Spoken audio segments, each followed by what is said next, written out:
1 year after the former Prime Minister of Pakistan, Imran Khan, was ousted through a controversial vote of no confidence, brought in by a coalition of 13 political parties backed by the then Army Chief, we look back at how the state has been using its entire force to eliminate Imran Khan and his party and suppress the voice of his supporters committing blatant human rights violations. On 21st May 2022, PTI's senior Vice President Dr. Shiri was abducted by armed personnel in broad daylight and kept in an undisclosed location for hours.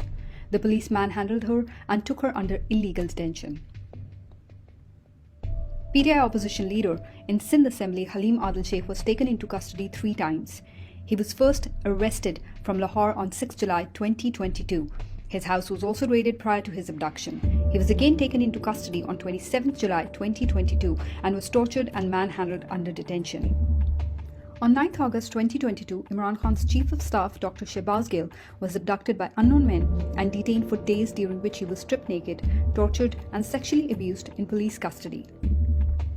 On August 11, 2022, Shehbaz Gill's driver's wife was arrested, along with her minor child, for the purpose of collecting evidence. The baby was kept without her mother, denying her the fundamental rights of a minor. The 10-month-old baby's heart-wrenching cries for her mother went viral, and there was a huge criticism from the people as well as the party leadership. On 13 October 2022, PTI's sitting senator, Azam Sawati, was illegally detained by the FIA Cybercrime Unit on a tweet. He was humiliated and arrested at 3 a.m. from his residence in front of his grandchildren, who were traumatized to see the whole incident. The 75-year-old senator was stripped naked and tortured.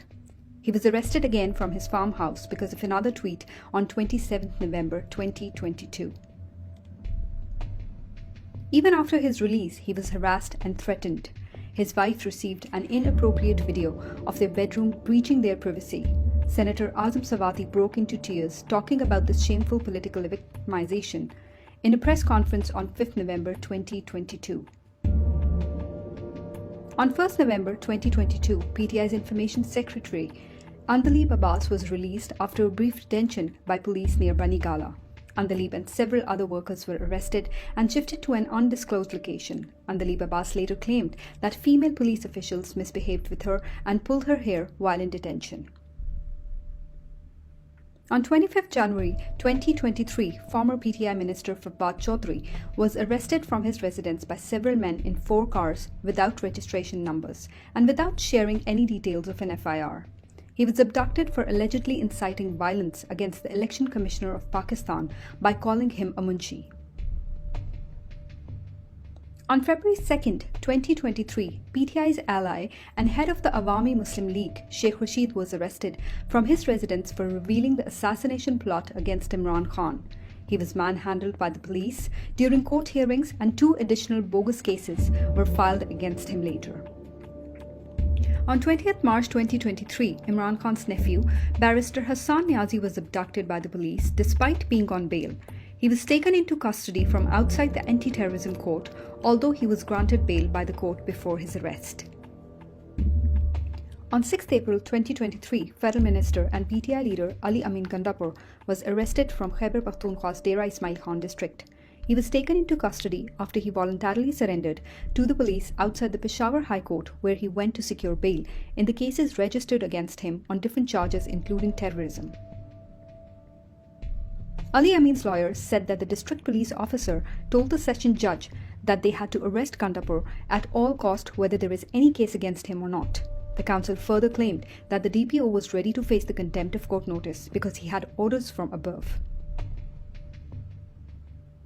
On 23 March 2023, focal person to Imran Khan, Azhar Mashwani, was abducted by unknown personnel and was kept in undisclosed location for several days. He was not presented in court even after clear court orders. He later revealed that he was abducted on the orders of the Interior Minister Rana Sanawalla. On March 16, 2023, police tried to arrest Dr. Yasmeen Rashid from her clinic in Lahore without any FIR or arrest warrants, despite the fact that she had a pre-arrest bail in Zille Shah's death case. In May 2022 and again in March 2023, police raided the houses of several PTI leaders, ground workers, and social media activists at night. They harassed the family members and illegally detained their family members, who in some cases were children. PTI leader and former member National Assembly Kamal Shazay was blackmailed and threatened through a fake and objectionable video during October 2022 sent to her family to pressurize her. She was being harassed since September 2022, but no one took any action.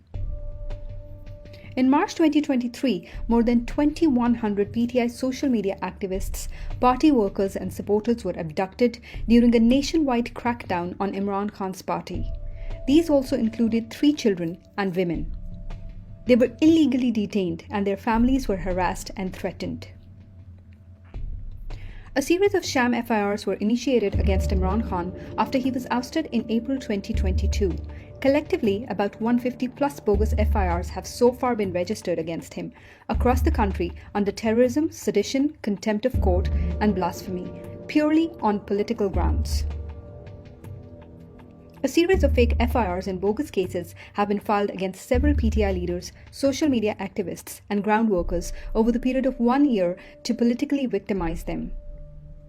PTI's ally PMLQ's leaders and their workers were also politically victimized through bogus FIRs, raids, harassment, and abductions.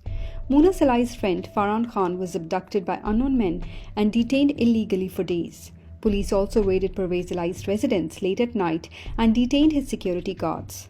PMLQ's legal advisor Amir Saeed Raun was also abducted by FIA and kept in illegal detention. A watchman named Javed Ali was abducted and tortured to forcibly extract a statement against the PTI leader Usman Dar. He was taken to an unknown location and beaten by 7 to 8 men. When he resisted, he was blackmailed that they will abduct his wife and children and strip her, photograph her, and upload the footage on Facebook.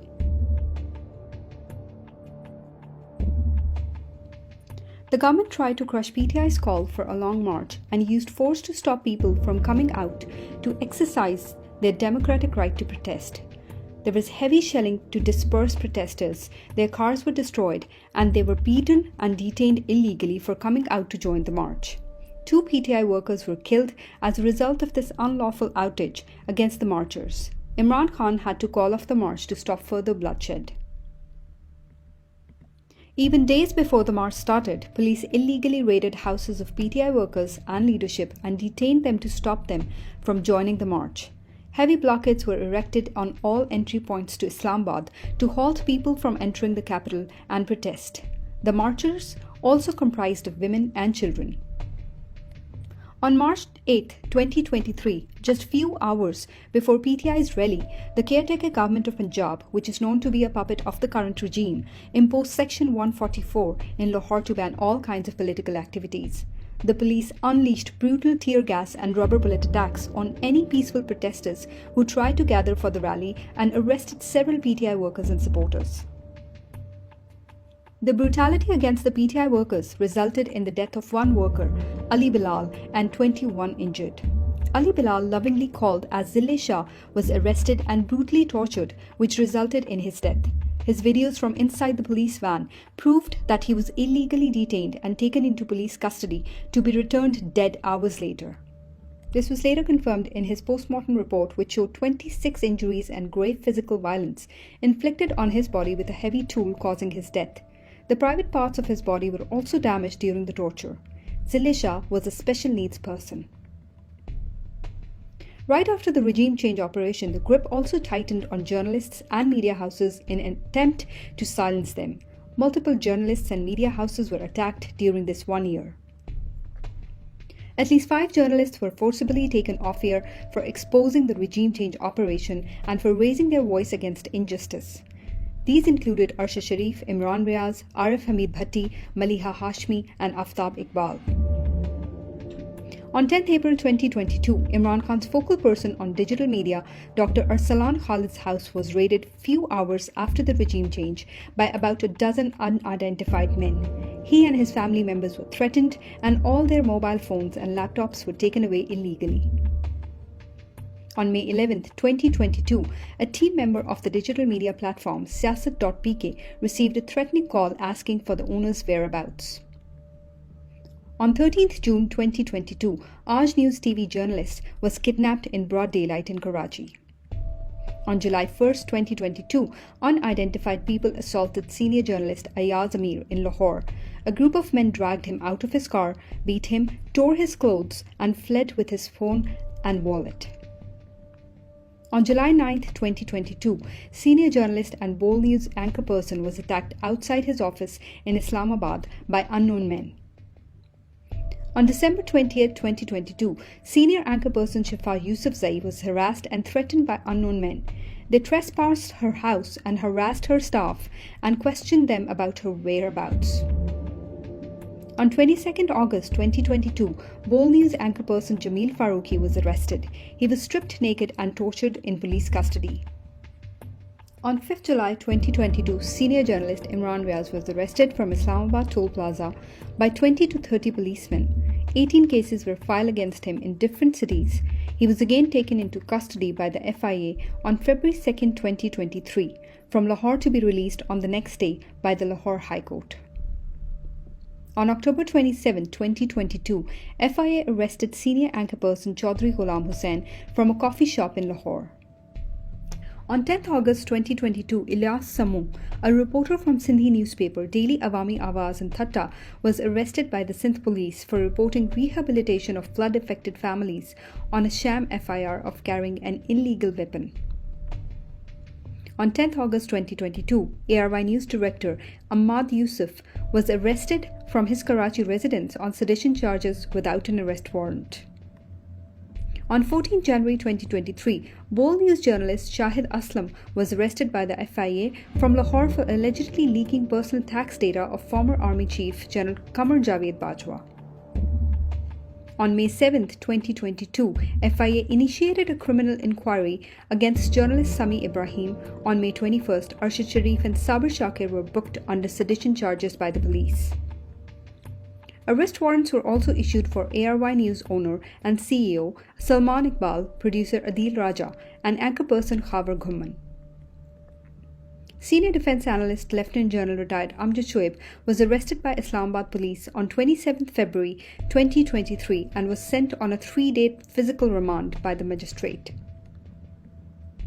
On 20 March 2023, the bureau chief of Bold News, Siddiq Jan, was abducted from his office in the capital by unknown men who transported him in a private vehicle to an unknown location.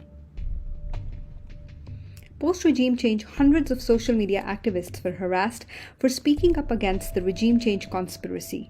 They were abducted, stripped naked, and forced to give scripted statements. Their mobiles and laptops were confiscated, and their families were harassed. Pakistan's leading investigative journalist ارشد Sharif was targeted and harassed for exposing the corruption of the ruling elites, as well as the conspiracy of the regime change operation. He faced charges of high treason and was forced to leave the country and live in exile. He first flew to UAE and later shifted to Kenya in August 2022. ارشد Sharif repeatedly received death threats. He was brutally murdered in Kenya on October 23, 2022. Pakistani authorities and Kenyan police tried to make it look like a case of mistaken identity, but was later proved to be a ruthless murder as per his post-mortem report. There has been no progress on his case and he still awaits justice. On August 8, 2022, ARY News was taken down in parts of Pakistan by the orders of PEMRA, who later sent a show-cause notice to the broadcaster. On 5 September 2022, PEMRA decided to immediately take both Bold News and Bold Entertainment channels off air for not seeking clearance from the Interior Ministry. PEMRA also imposed a ban on the telecast of PTI Chairman Imran Khan's live speeches, with immediate effect on August 20, 2022. This was later revoked by the Islamabad High Court. However, the government kept pressurizing the media not to give any coverage to Imran Khan's speeches, public appearances, protests, and election rallies.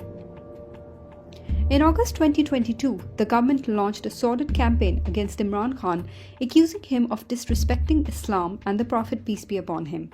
A journalist posted a video having Imran Khan's statements without context, accusing him of having been committed blasphemy. This video was reposted by many federal ministers and media houses known to be government sympathizers. Federal ministers conducted press conferences against Imran Khan, inciting violence and religious hatred against him, putting his life in danger. On November 3, 2022, Imran Khan was injured in an assassination attempt while leading a long march in Wazirabad, Pakistan. The suspect was arrested by the police and Imran Khan was taken to Shaukat Khanum Hospital for treatment.